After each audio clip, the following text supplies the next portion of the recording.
I'm going to tell you why these people do what they do and how they move and why it is that we are in the fan base. And I'm going to compare it to myself. See, the Cleveland Browns is in a place of we're at a position where we running around here speed dating. We running around here looking for all of these quarterbacks. And the word of the day is projection, because you are projecting all your insecurities out in public on these quarterbacks. You see, the Cleveland Browns, when you ain't never been good, when you ain't never seen a winner, when you don't even have somebody over a sustained period of time since Bernie Kosar that could put you in a position to even be a competent winner over over, you start to be a person that doesn't understand what a good relationship looks like. You don't understand what good football is supposed to be. It's kind of like the person who is always in bad relationships over and over and over again. And every time they get in a relationship, it starts off cool. And then you know what starts happening? You stop pretending. You stop being able to mask all those little insecurities and the baggage you carry around with you from year to year. Maybe the baggage came from your mom. Maybe it came from your dad. Maybe it came from your family structure. Maybe somebody did something to you when you're young. Maybe it came from the fact that you grew up in poverty. Maybe it came up that you was too self-entitled, and maybe you didn't have to work for anything. Whatever it is, you're carrying it with you. And it's always the other person. It's never you, never you. All of a sudden you start to say, hey, what happened to you and so-and-so? We were good, but I'm a little alarmed at X, Y, and Z. And because you're in the middle of it, you think that this is something new. But everybody around you sees the pattern. Everyone around you sees that the pattern is, yeah, you're cool until you actually start being yourself. And then that's where the problem starts. Your insecurities, your jealousies, your selfishness, all those things start to play a role. And all of a sudden, your relationship is back to where it was. It don't matter the names, it's the same thing. But I'm going to tell you how this has to do with me, not everybody else. Let's show you how this works. Because first and foremost, it starts with this as we move along. Let me get it right. Hold on, here we go. Hold on, there it is. It starts with the illusion of action. See, the illusion of action, when you out here and you moving around, I had to do a lot of self-searching after my divorce and multiple engagements. And what I was told was, as these things started to transpire, God started showing me it's about you, not them. So as I'm moving around and, I get married and we in a relationship and we doing things, sometimes you have the illusion that the actions that you're doing, the work you're putting in, is actually real, earnest effort. See, it's a difference between going through the motions and actually understanding and comprehending your behavior. It's easy to say things because it sounds good. But if you say, I'm willing to sacrifice, yeah, you can say that, but is it really sacrifice if you say it, but then begrudgingly do it? No. See, sacrifice is selfless. You can't use sacrifice and then come back and say, I'm only sacrificing because it's a one-up on you. I only did that. I only take the trash out so I could tell you that you got to do something. I only not get myself something because I'm going to buy something that's outrageous 2 weeks from now. And I'm going to tell you, remember when I said I didn't want it the last time? Well, now I should be able to get it because I fell back to. That's not selflessness. That's being manipulative, right? And so a lot of times you'll meet somebody and you'll be having this illusion of action. You meet somebody, you start putting all that work in, you're calling them, you're hitting them up, you're showing them your best traits, but in the back of your mind, you're just waiting for them to get comfortable so you can become who you are. The illusion of action. See, you doing all this action, but you're not really truly working on yourself. And every time you meet somebody, it's, I'm putting this work in over here, I'm showing them, no, but you got to do the real work. See, the real work, God told me, you keep going out meeting people, but it ain't got nothing to do with them. It got to do with you. You see, if I would have been concentrating on my purpose, if I would have been concentrating on my workout journey, you need to be in there with a little discipline. You need to be able to show yourself that you can invest in yourself first. I don't care nothing about nobody with a good job. People always say, man, I got a good girl, got a good woman, educated, makes 6 figures, cook, all of that. God came and told me, he said, you're supposed to be the leader. Would you care how much money she made? Dang. Because if you was worried about what you was doing and you was going home, bring it home and get what you need to get, you don't care what she made. He can make zero. I'm going to send you a person that it ain't got to be monetary. She just going to sit, she going to be by your side and put you in a level where you need to be, where you can get that yourself. It don't matter. I don't care if my wife make no money. She can sit here because my mentality is she just here to help and add extra to the increase that I'm already going to get. Ain't no pressure. But then again, God had to tell you and work with you. Because when you about your purpose and you about your stuff and you as a man got it together and you focused and you got a schedule and you know what'll happen? People say, well, I want to be a leader. I'm gonna need to be a person with a woman got to follow me. Well, listen, leadership ain't leadership if you got to tell somebody you a leader. A king ain't a king if he got to remind people he a king. She gonna follow you based on your hustle and your grind and the way you act and way you project. See, you're not going to be projecting insecurity. You ain't going to be projecting weakness. See, a lot of times I was bravado. The reason they didn't follow me before is because they didn't believe in me, because I didn't believe in myself. It was all talk, no action. And the illusion of action is worse than not doing nothing. Because in the illusion of action, what you actually start doing is you'll start fooling yourself. And you'll start telling yourself you putting work in. You ain't putting no work in. It's the same way with the Cleveland Browns. It's the illusion of action. You think you going out doing your due diligence, looking at all these quarterbacks, but you didn't do the work on yourself. You didn't do the work on what the organization should be doing. You didn't ask the question, do I got the fundamental coach to even get what we need to get done? Do we have the right culture? And do we have somebody that believes in people? Not the illusion of being a solid coach with an Ivy League background. Do you have people that believe in what you're saying, that they understand you care about them as people, you want them to be the best, and that all that matters is in this room? If you ain't got that, you'll be out here on dating apps every week, going on dates 3 to 4 times a week. And every time it ends bad. You know why? Because you keep faking like you're working on yourself. And you're still in the same spot. So you can go get Kyler Murray. You can go get Anthony Richardson. You can go get Malik Willis. But until the Cleveland Browns understand that you need to be accountable and you need to develop and you need to fix what you got in that room, you'll never get somebody and be what it is, because it's not a silo. You got to build on this side, and come together and build together. But you always running around on dating sites looking for people that's broken people just like you are. 2 broken people can't have no relationship. And the thing about it is you so broken, you couldn't even tell the difference between a good match or a bad one. And that's what we doing right now. I told you to stick around. We're not done. I told you to stick around. Let's talk about this. The illusion of leadership. We alluded to it. Leadership ain't something you just say. Leadership is something that's in you. It's an action. It's a noun. It's a verb. It's an adjective. It's a lifestyle. And when you have leadership, it ain't all about the highs of leadership. It's the lows of leadership.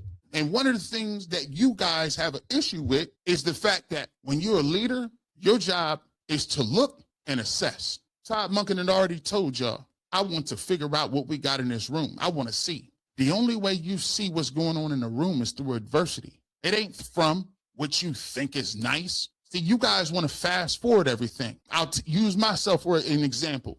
I found the person I was supposed to be with. But guess what? It's all cute, fun and games. When you're doing the K-1 visa and you're talking over the line, you know, you're doing face chat, and you guys, it's during COVID and you guys is all together, and it's us versus the world. We'll make it through COVID, all that good stuff, and K-1 visas, all that needed. All we need is love to get us through.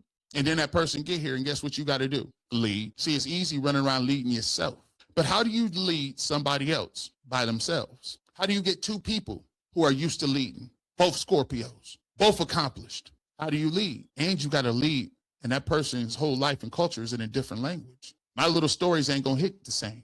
She come from a different place. So what do? Sometimes with having a leader and being a leader means that I got to admit that this ain't going to be an easy process. I got to admit that, you know what?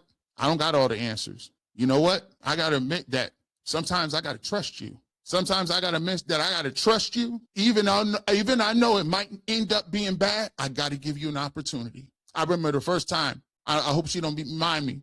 First time Rosie came up for an interview, right, at work.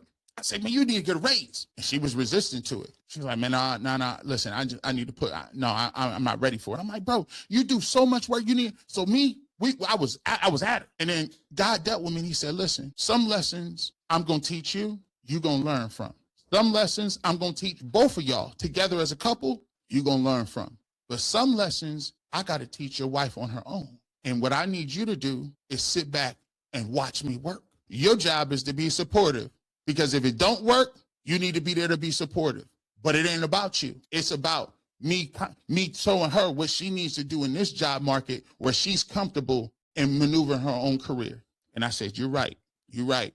You know what I did? I said, what I need to do is I need to work hard. If she ain't gonna ask for whatever she gonna ask for, I need to get it. So whatever she brings is an added bonus. 2 years later, she came around and said, you know what? I'm glad you fell back. She learned America. She learned her job. See, what she didn't understand was, where she come from, they come from a hardworking society. And what they want is they want a track record.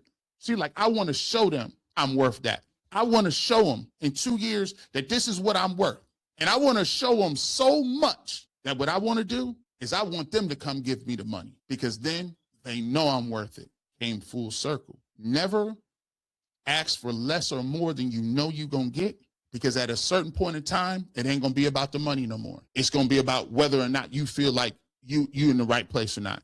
Because then when they come back and give you the money, they'll come back and you're going to say, they appreciate what I bring to the table. See, leadership for the Cleveland Browns is also understanding, you know what? We need to make a decision. It's either him, the quarterback, or this dude over here. And coming back being like, you know what? We tripped. We didn't get it right the first time. We had Dillon Gabriel playing. We tripped. We need to pivot. We need to figure it out. And sometimes being a leader means laying in your bed and taking what comes with it. It means taking what comes to whatever comes with that. And one of the things that came with that is the simple fact that if you make a decision, you must be accountable for it. See, everybody is running around here in the city of Cleveland talking about running around, my gosh, get rid of Deshaun Watson, get rid of the quarterback room, get rid. See, that just goes to show me you guys have the illusion of accountability. You're not interested in accountability is sitting here understanding that you cannot cut Deshaun Watson and field a team because you made a mistake. Now what are you going to do? You're going to compound a mistake by going about and getting all these other quarterbacks and paying them $40 million and still have to pay him a dead cat move if you move? No. Accountability is saying, well, we're going to make this work. And it may be uncomfortable, but that's what we have to do.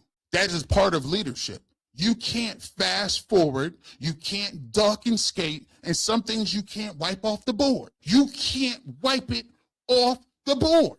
So yes, Deshaun Watson didn't work and Baker turned out to be good. Now what are you going to do about it? You going to sit there and tuck tail and go to sleep? What, you going to sit up, pout, and cry? Or you going to pound the table and say everything about the Cleveland Browns is terrible? Or do you dig down, find somebody that's interested and showing you what they believe you can be in that locker room? You think Andrew Berry didn't come in and he slid what his roster and plan was to all them other coaches? And guess what? They turned it down one by one. I can't do that. You want Deshaun Watson and Shedeur playing? No, I'm cool on that. Listen, man, I don't like the roster. What you mean, Jimmy too overbearing? I don't want that. One by one, they came in. And one by one, they all left.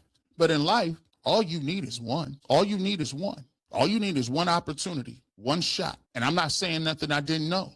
Because, hey, Shedeur Sanders, all he needed was one opportunity and one shot. He got it, and he made the best of it. Guess what? He's here. All Todd Monken needed was one opportunity and one shot of somebody that was willing to give him a chance. Because he knew he wanted to sit at the table and be a top guy in this industry. One of 32, generational money. And it's the pinnacle of his career. All you need is one shot. I don't need two. Give me one person that got the same energy and effort as me. What I needed to learn in all them relationships was I didn't need 17 women. No, just give me one solid one that's really down to understand you, that's willing to actually be in the trenches. All I need is one shot. All I need is one opportunity. Give me one show. You give me one show on the radio, you can't tell nobody that's going to do it like me because I layer it different. And I understand what God gave me. All you need is one. And so when it comes to accountability and leadership and action, the Cleveland Browns fan base has not seen it. These are illusions. You've read it in magazines. You watched it on Rudy. You watched it on the Hoosiers. You watched it on television. But see, there's a problem. There's a lot of y'all who ain't never had to live it. See, I had to live with the fact that, hey, you're not good enough to go to the NFL. Hey, I had to live with the fact that, hey, I got a degenerative neck disease from football. I got to live with, hey, man, I might wake up and my arm don't work today, right?